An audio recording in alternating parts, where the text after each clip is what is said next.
Hello and welcome back to the podcast. Now, in this episode, we are looking at an amazing story of wartime grit, deception, and sheer resourcefulness. Now, I'm joined as always by James, and James is going to take us inside a prisoner of war camp in Nazi Germany. So, James, we're talking about the story of the wooden horse. We What are, is yes. the Thanks, story? Sarah. So this story takes us back to 1943. It was deep within Nazi-occupied territory. It was near a town of Sagan in Silesia, which is now part of Poland. And Okay. there stood a prisoner of war camp called Stalag Luft III. And it was built specifically by the German Luftwaffe, their air force, to hold captured Allied airmen. And from the day it opened, the Germans designed it to be completely escape-proof. Escape-proof. That's quite a big claim, actually. Yeah. So what kind of security measures did they actually have in place then to make them so confident that it was escape-proof? They were quite thorough. I'm thinking of German efficiency, but they were very thorough. So to Right. start with, the wooden living huts that the men were in, they were raised off the ground on stilts, so guards could easily see any shallow tunnels, or they could look underneath it as well to see if there was anyone under there. Okay. The watchtowers they had seismic microphones buried in the ground to pick up the sound of digging, and the guards routinely pushed metal rods into the earth just to see if they could find tunnels. They walked the compound at night with guard dogs. Now, to top that off, the soil was very light coloured sand, meaning if you dug any of it up, it would instantly stand out against the darker surface soil. Whoa. That sounds like a real psychological trap. Yeah. But were they doing anything else, or as if this isn't enough? But Once again, as I said, they thought of so many different things. But the camp commandant was a man who I wish I'd written his name down because I'm not going to pronounce it properly. It was Colonel von, Lindiner Wildau, I believe. And I hope he's not listening. He actually encouraged. sorry, mate. Yeah, sorry about that. He encouraged sports and educational activities because he genuinely believed that if you kept they kept their minds busy, they would be less inclined to escape. But he obviously completely underestimated the mindset of the men they had in the camp. Yeah, I mean, surely as well, after being shot down, I imagine that some men, or most of them, they just wanted to survive the war in one piece. Well, for the men in this camp, especially in this camp, because they were from the RAF, trying to escape wasn't just a choice; it was an official duty. So, King's regulations explicitly stated that every officer had to endeavour to escape if they could. That wouldn't just allow them to rejoin the fight, but it also meant the Germans have to put out more resources to try and recapture them, and then more resources to try and keep them in the camps, make them more secure. So, bear in mind, these were fighter pilots and bomber crews, so they were trained to take risks and think on their feet. So instead of just surviving, they viewed like being behind the wire as just being another front of the war. So it wasn't just a case of, oh, well, I'm captured, I'll just sit this one out, wait till it's all finished. No. You literally, you had to try and escape. Oh, do you know, I never even thought about that. So obviously with this, that actively planning an escape then, and now I can understand why, even with all these microphones and dogs around, but how did they even start to organise themselves without getting caught straight away? Like that's they did, they started they formed a highly secret clandestine group imaginatively known as the Escape Committee, and this was led by senior British officers, and they coordinated everything, absolutely everything, from forging identity documents and tailoring civilian clothes out blankets, or just on gathering intelligence on the guards' routines. But surely, with the camp being as tightly guarded as it was, all of that, all of the usual ideas associated with trying to escape, they must have been constantly just foiled, surely. Exactly. They faced an endless frustration because the Yeah. Germans were so proud of their security that they openly boasted that no one could ever escape from Stalag Luft III. But obviously, that arrogance just fueled the prisoners' determination, I bet it and did, yeah. the committee tasked its brightest minds with finding a loophole. They needed to come up with something so audacious and deceptively simple that the Germans just wouldn't see it coming. And Okay. it was in that intense atmosphere that the idea for the wooden horse began to grow. Okay, so basically they just need a completely radical idea to Yeah. beat all these microphones and raised huts and dogs and patrol. So you mentioned the idea of the wooden horse. So what Yeah. exactly did they come up with? So the master plan was primarily thought up by two men. You had Right. Flight Lieutenant Eric Williams and Captain Michael Codner, and they'd actually met in a different prison camp, which they dug their way out of. They got caught and they were sent to Stalag Luft III because Right. it was Meant the to phrase. be Well, inescapable, yeah. yes. Well, if you've ever seen The Great Escape, that that actually took place in Stalag Luft III, but it was after this. It was they put all their Oh, bad eggs in one basket. But right. so Williams and Codner, the solution they came up with was to build a standard gymnasium vaulting horse entirely out of scrap material and use it to hide a tunnel entrance right in plain sight. But I mean they're pretty big. I remember from gym classes at school that they're quite big things, these gym. I mean, how do you build one of those and not get noticed?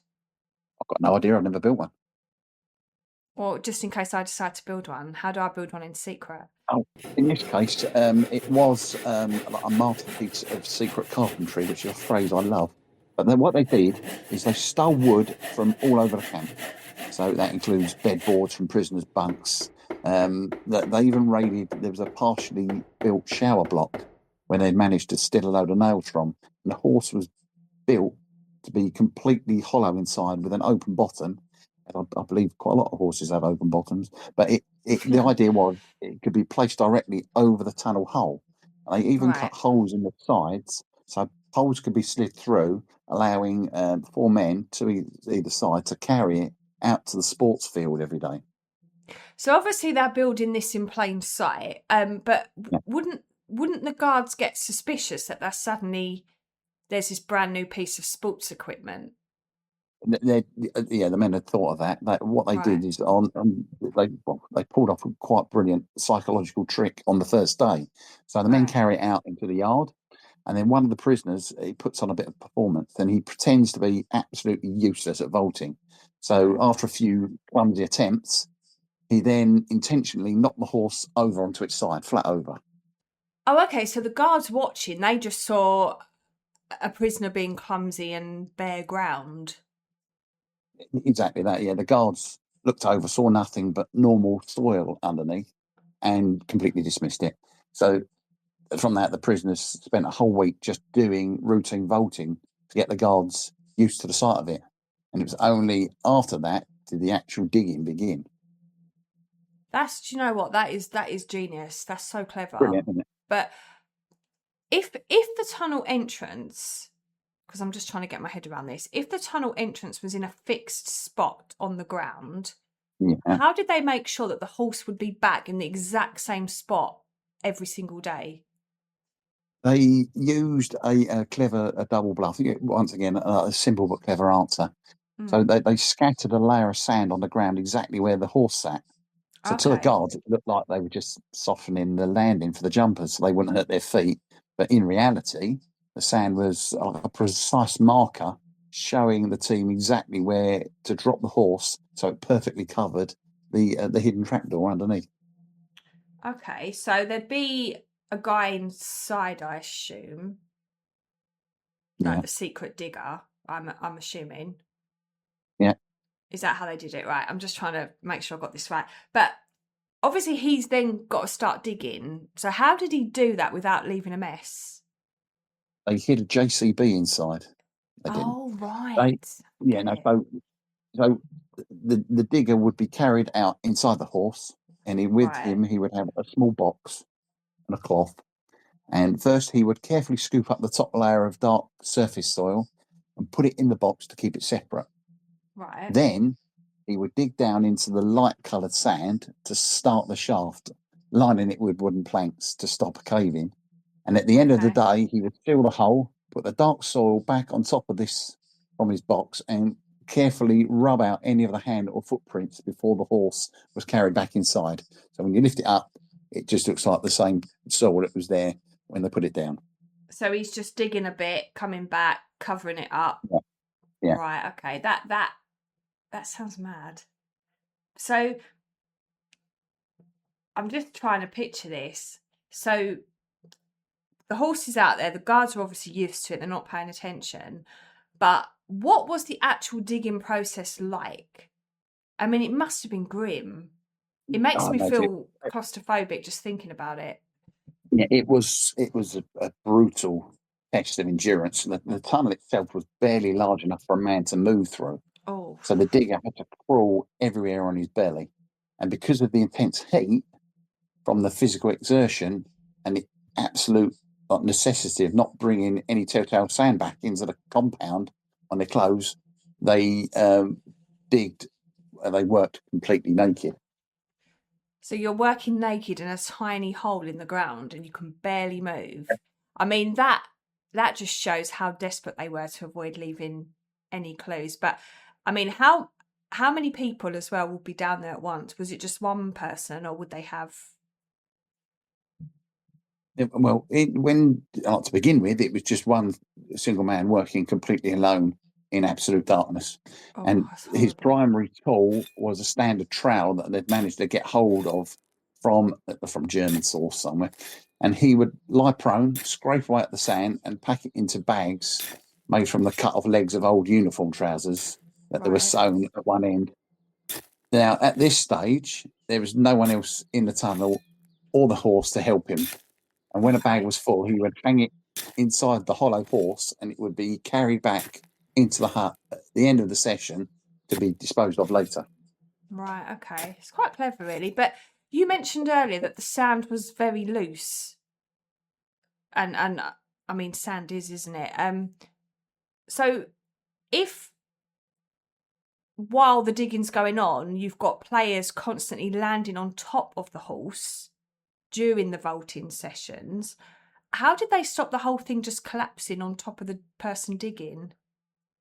It was a massive risk. So, to protect the digger from that impact from above, they Mm, meticulously shored up the first 7 feet of the tunnel, the bit okay. which was right under the landing area, and by using wooden planks and nails. And they had that they'd subtly pilfered, stolen, however you want to say it. They got Mm, these things from that partially built shower block. And to pull right. that off, they actually had to arrange for the guard dogs to be distracted on the night of the theft so the wood could be slipped away undetected. I wonder how they did that. I don't even like to think about how they did that. So this level of planning, I mean, it's incredible. But Yeah. see, this is the other thing. This makes me feel really ill thinking about it. But obviously, it's very dark. There's not much space. It's intensely hot. What about air? Because there's no ventilation. How did they breathe when they were down there digging? They had no ventilation down there at all. There was no bellows, no pumps, nothing. It wasn't big Oh, enough for all that. And the air quickly became hot, stale, and I suppose a lot thick with the dust from the sand. And the yeah. diggers were constantly on the verge of suffocating. So they're having to push themselves to the absolute physical limit. And in fact, it got so bad that Eric Williams actually clapped from exhaustion after a particularly hard shift. And he was ordered by the camp doctor to take a week's bed rest. Oh, I bet that set the plan back a little bit. It's getting sent to. It Um, actually it turned out to be a bit of a breakthrough because while he was recovering, he chatted hmm. to other prisoners and he picked up a lot of vital intelligence. And Oh, he okay. noticed that he noticed the escapees who went on foot were almost always recaptured by German patrols, and he also met an Australian prisoner who had managed to bribe a German guard that they'd nicknamed Dopey. And he Brilliant. bribed him with chocolate and cigarettes. So you've got a guard willing to trade. That's useful. Now, did Williams manage to find a use for him? He did, yes. Williams he realised that like foreign workers were allowed to travel on German trains if they had the right permits, and he Ah. used some clever psychological pressure on Dopey, reminding the guard that his black market trading, if it was discovered, he could be shot or sent to the Russian front. Now, I don't know which one they would have preferred, but obviously it terrified him, and Dopey agreed to smuggle out a copy of a travel permit, and the prisoners meticulously forged it, returned the original to him without anyone noticing. And this changed everything, because they decided they would travel by train, posing as French workers rather than just walking. That's brilliant, actually, because it's all well and good them actually getting out, but then they've got to not get caught on the other side. Yeah. So complete upgrade for the escape plan. So once Williams got out of hospital, what happened then? Well, him and Codner realised they could speed things up by changing the routine, and they decided to put two men in a tunnel at once, one at the face doing the digging, and the Right. second man further back just filling the trouser leg bags. And because this required more manpower to keep the gymnastics cover story going, they recruited a third man, Flight Lieutenant Oliver Philpott. So what was his role? Philpott, he took on the responsibility of organising the actual vaulting sessions above ground, and making sure that the horse was perfectly positioned every day. He had like a classic airman story himself. He was shot down over the North Sea, picked up by a German ship, and moved through 3 different hospitals and camps before ended up at Stalag Luft III. Oh, so Yeah, he's running the gym sessions, but they've got all this extra sand. yeah. So how are they actually? Because I imagine the longer the deeper the tunnel's getting, the longer the tunnel's getting, the more sand they're going to have. How are they getting rid of it without the guards noticing? Oh, if say anyone who's seen The Great Escape will know this answer, they used a technique known as penguin walking or gardening. That's where the prisoners carried sand in the hidden pouches inside their trousers and slowly released it as they walked around the compound, blending it into the surface. Mm. But as the tunnel got longer, they ran out of space outside, started hiding the sand under the huts and up in the barrack ceilings. Oh, I mean that sounds quite risky, actually, hiding tons of sand in a ceiling. I mean, did they actually get away with that? It nearly ruined everything, because there was another group in the camp and they were digging a completely separate tunnel, and their hiding place failed when a hut ceiling collapsed under the weight of the hidden sand. Oh, And it was quite a stark reminder of I suppose, the constant peril they were in. And yet, despite the risks, the daily routine of digging, shoring, and penguin walking continued flawlessly beneath the noses of the German guards. it is amazing that they managed to keep it secret for so long. But obviously, the digging had to stop, and the actual escape happened or had to happen. Yeah. So, how did they actually set this up on the final night? How So, did they? okay, so the evening roll call finished around 4:30, Right. and there must have been quite a tension in the air, as Yeah. people knew what was going to happen. And this was the final time the horse would go out. And Eric Williams and Oliver Philpott climbed inside the hollow shell, along with a New Zealander who was chosen because he was the smallest man in the camp. And his Right. job was to seal the tunnel entrance behind them once they were down. Um. Okay. So they're all squashed inside this sports equipment. Yeah. But even though obviously the third man's only small, you've still got 3 blokes in this horse. How did the guards not notice the extra weight? So the senior British officer, he stepped in with a perfectly timed distraction to draw the nearest guards away. And so the horse was moved into its usual spot. The trapdoor was opened, and Michael Codner, who was already dressed in his civilian clothes, covered in black garments and black socks over his shoes to stay quiet, slipped down first. Okay, so he's down there. He's ready to break through. Did the Yeah, others follow straight away? they Or did, yeah. okay, So, Eric went down next to check on him, using a torch the escape committee had smuggled in, and he right, crawled through the pitch black until he hit a wall of loose sand that Michael had already dug out. But Eric right. had to clear about 3 feet of it, passing the dirt back to Oliver, who was waiting at the bottom of the main shaft. Okay. Luckily, so this is getting confusing. Luckily, Michael had previously dug a little bulge in the tunnel wall to store their kit bags. So they'd already planned it Right, out. There's a okay. bulge in it. Their kit bags in there out of the way, so they could still get down the tunnel. And they'd even poked a small air hole up to the surface, so they had fresh air to breathe. Oh, I bet that must have been, they must have been very grateful for that air hole. But so how did they actually manage the final breakthrough to the surface? So they formed a human chain in tiny space, obviously. That was only about 2 square feet. And Michael dug the wet sand at the very end of the tunnel, passed it under his body to Eric. And Eric Right. passed it back to Oliver, who'd come Okay. down later on when they put the horse out. Okay. And he packed it into the tunnel behind him, effectively blocking the way that they'd come. By half Oh, so that five, that kind of like burying themselves, like sealing basically, yeah, themselves yeah, in. Oh God, it's frightening. yeah, Yeah. yeah. So we get to half five, and they were frantically digging upwards, knowing that they had exactly 30 minutes before a planned diversion was due to start above ground. Oh, talk about a race against the clock. So did they make it in time? So, spot on at 6 o'clock, they broke through to the surface. Right on cue, the diversion started over by the huts, putting the guards' attention away from the perimeter. So, Right. one by one, 3 men scrambled out the hole, rolled into a nearby ditch, and ran for their lives across a road and into the cover of a thick pine forest. Wow. So that they're finally out, but they're still in the middle of Nazi Germany. So what was their immediate plan to stop them getting caught straight away? Because that's often what would happen. They'd get out and get instantly captured again. So how So, did they avoid that? once they were deep enough into the woods, they stripped off their black camouflage gear to reveal the civilian clothing that had Right. been made. But they didn't just hide the black clothes, they intentionally left them right by the roadside. And it was a clever ruse designed to make the Germans think that they were heading towards Breslau, Oh, okay. throwing the guards off the scent while they actually walked calmly towards the local train station. That's quite bold, isn't it? Just to Very.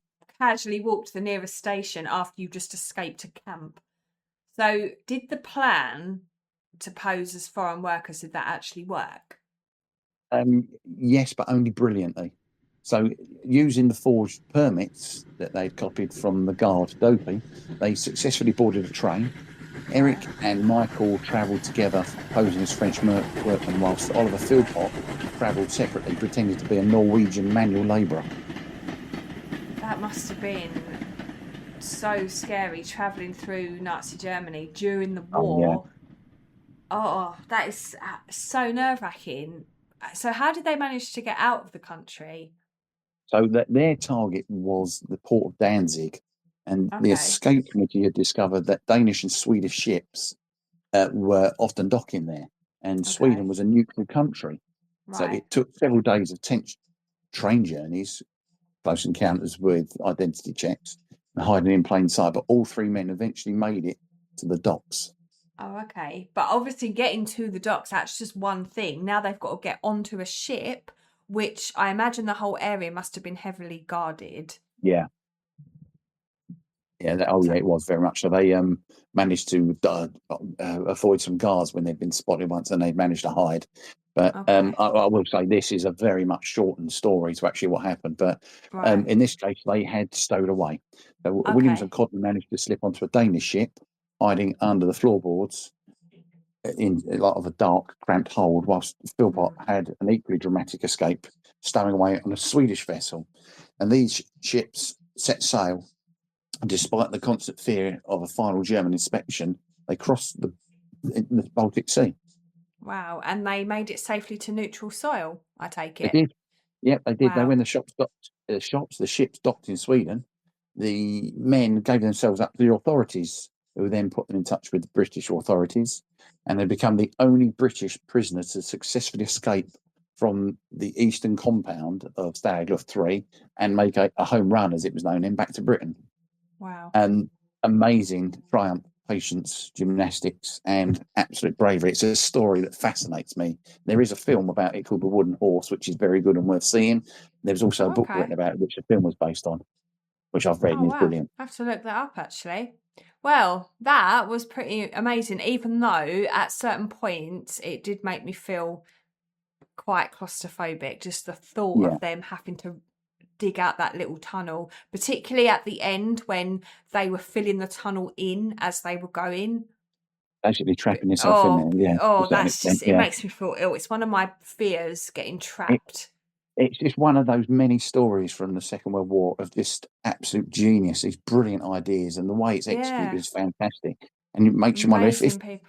if it's happened today, would people be able to think on their feet like that, come up with these ideas? I don't know. Unless they I could don't get a know. signal and ask AI, I don't know if they would. Yeah, I don't know. I think as well, I think if the Germans just put an Xbox or a PlayStation in each hut, most people wouldn't want to escape. They'd be quite happy No, they'd playing be quite FIFA or happy. Yeah, Call of I think Duty. they would Yeah, have been. Yeah. Well, thank you very much for sharing that story. It's pleasure. very interesting. And thank you all for listening.